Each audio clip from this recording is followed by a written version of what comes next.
안녕하세요. 스포츠 분석 천교수입니다. 저희 채널을 방문해 주셔서 감사합니다. 이번 회차 천교수 가족방 적중 내역입니다. 적중하신 분들 모두 축하드리며 오늘의 경기 분석도 재밌게 시청하시고 유익한 정보 얻어가시기 바랍니다. 천교수 가족방 입장은 영상 하단 고정 댓글을 통해 입장 가능합니다. 그럼 오늘의 경기 분석 시작하겠습니다. 12월 29일 국내 경기와 해외 축구 총 6경기 분석 시작하겠습니다. 첫 번째로 창원 LG 대 원주 DB 경기 알아보겠습니다. 먼저 LG는 지난 시즌 플레이오프에서 쓴맛을 본 후 로스터에 엄청난 변화를 주며 새로운 시즌을 맞이하게 됐다. 우선 부상 이슈가 있기는 하지만 폭발력 하나만큼은 리그 최고 수준인 두경민과 전성현이 주전 백코트를 형성하는 가운데 아시아 쿼터 칼타마요와 베테랑 슈터 허일영까지 영입했다.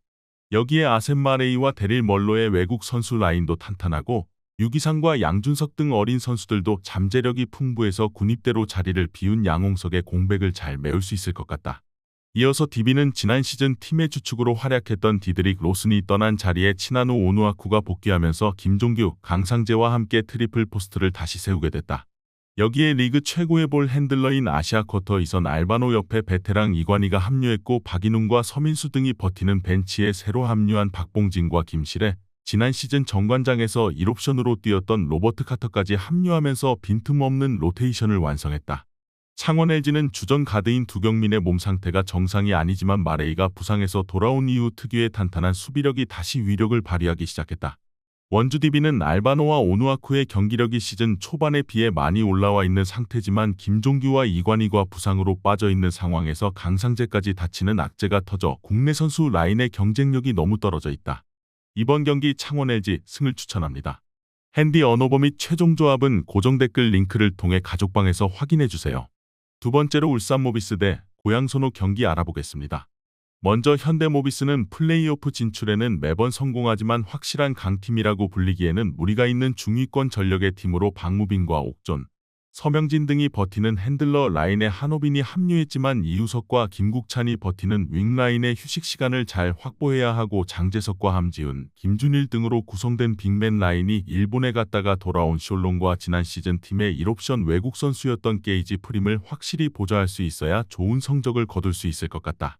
이어서 손호는 MVP 레벨로 성장한 가드 이정현을 중심으로 돌아가는 팀으로 FA 시장에서 최승욱과 정희재라는 두 명의 알짜배기 포워드를 데려온 데 이어 전성현을 보내고 이재도를 받는 트레이드를 통해 전력 보강에 성공했다. 앨런 윌리엄스 대신 합류한 알파 카바와 NCAA에서 인상적인 활약을 펼쳤던 번스가 외국 선수 라인을 구축하고 벤치도 임동섭과 김영훈, 루키 이근준 등이 합류해 로테이션의 폭이 확 좋아졌다. 손호는 확실히 이정현 복귀 이후 다른 팀이 됐는데 새로 합류한 카바가 앨런 윌리엄스에 비해서는 살짝 아쉽지만 이재도와 이정현이 함께 공격을 이끌 수 있는 환경이 마련된 것만으로도 기세가 달라졌다. 하지만 체력 부담을 무시할 수 없고 최근 뎁스도 나오는 선수들이 꽤 오래 뛰는 경향이 있기 때문에 모비스가 유리해 보이는 경기다. 이번 경기 울산 모비스 승을 추천합니다. 핸디 언어버 및 최종 조합은 고정 댓글 링크를 통해 가족방에서 확인해주세요. 경기 분석 잘 보고 오셨나요? 다음 경기 분석 보시기 전에 천교수 가족방 입장하시는 법 안내해드리도록 하겠습니다. 첫 번째로 영상 하단 댓글을 클릭해주세요. 두 번째로 링크를 클릭하신 후 세 번째로 채팅 참여하기 클릭하셔서 문의 주시고 답장 기다려주시면 됩니다. 남은 영상, 유익한 정보 얻어가시길 바라며 이어서 다음 경기 분석 시작하겠습니다. 세 번째로 부산 KCC 대 서울 SK 경기 알아보겠습니다. 먼저 KCC는 지난 시즌 우승을 차지한 디펜딩 챔피언으로 허웅과 최준용, 송교창과 이승현이 함께 뛰는 국가대표급 라인업에 이호연과 정창영, 김동현 등이 나오는 벤치가 상당히 조화로운 모습을 보여줄 수 있다. 라거나가 떠난 건 아쉽지만 DB에서 엄청난 모습을 보여줬던 디온테 버튼이 1옵션 외국 선수로 합류했고 2옵션으로 팀에 합류했다가 개막도 전에 돌아간 타일러 데이비스 자리에는 KBL 경험이 풍부한 리온 윌리엄스가 들어왔다. 이어서 SK는 꾸준히 상위권 성적을 유지하고 있는 팀으로 김선영과 안영준, 자밀 원희와 오재현이 버티는 선발 라인업의 힘은 여전히 리그 상위권이라고 볼 수 있다.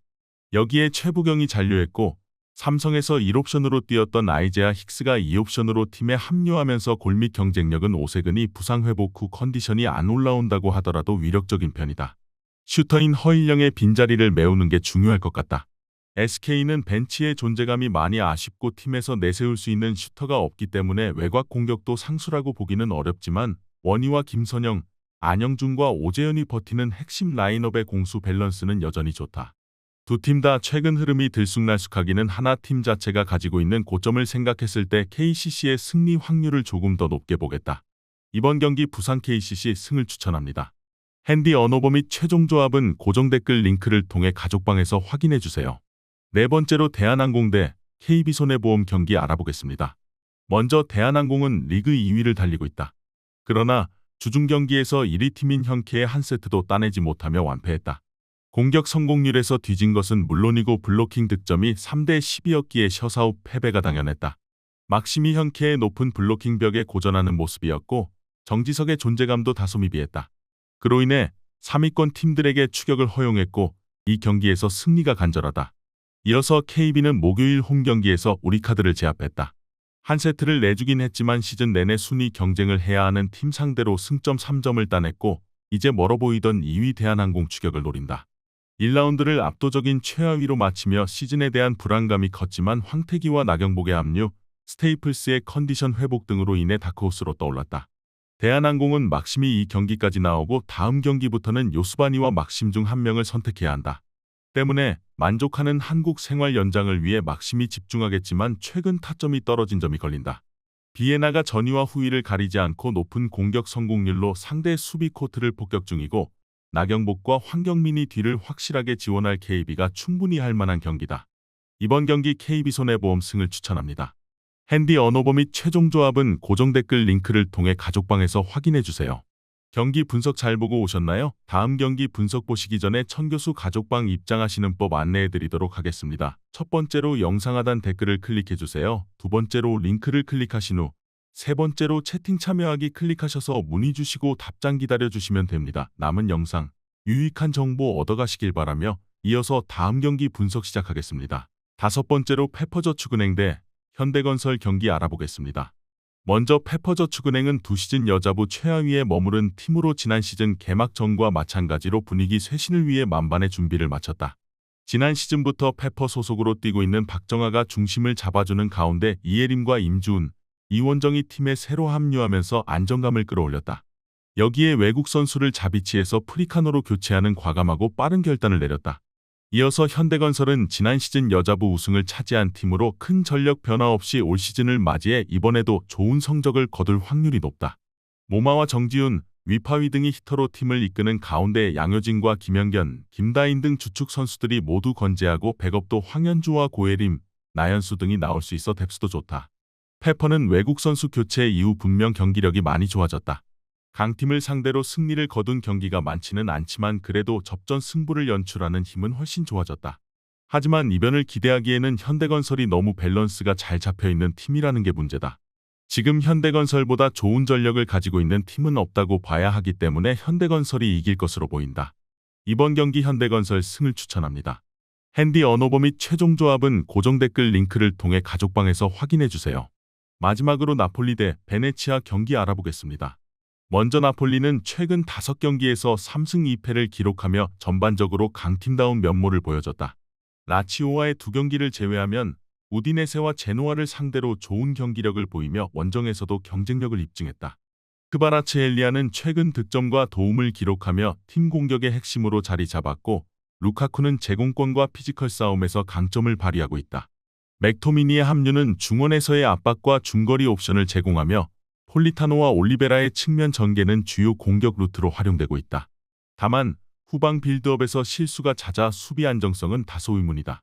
이어서 베네치아는 최근 5경기에서 1승 2무 2패로 기복 있는 경기력을 보여줬다. 포얀팔로는 유벤투스전에서 중요한 득점을 기록하며 팀의 주 공격 옵션으로 활약 중이지만 전체적으로 수비와 창의적인 공격 전개에서 한계를 보이고 있다. 스보보다의 부상은 수비 조직력에 큰 손실을 주며 이를 대체할 자원이 부족하다. 중원의 카비글리아와 안데르센은 안정적인 패스와 회전율을 제공하지만 공격을 창출하는 데에는 한계가 있다. 특히 측면에서 잠파노가 크로스를 통해 기회를 만들려 하지만 결정력 부족으로 인해 효과가 제한적이다. 나폴리는 크바라츠헬리아와 폴리타노를 중심으로 공격적으로 상대를 압박할 것이며 루카쿠의 제공권 우위를 활용해 득점을 노릴 것이다. 베네치아는 수비를 내리고 역습을 시도하겠지만 스보보다의 결장으로 인해 수비적인 약점이 더욱 두드러질 전망이다. 나폴리는 중원과 측면에서의 우위를 바탕으로 경기를 지배하며 베네치아를 압도할 가능성이 크다. 이번 경기 나폴리 승을 추천합니다. 핸디 언어버 및 최종 조합은 고정 댓글 링크를 통해 가족방에서 확인해 주세요.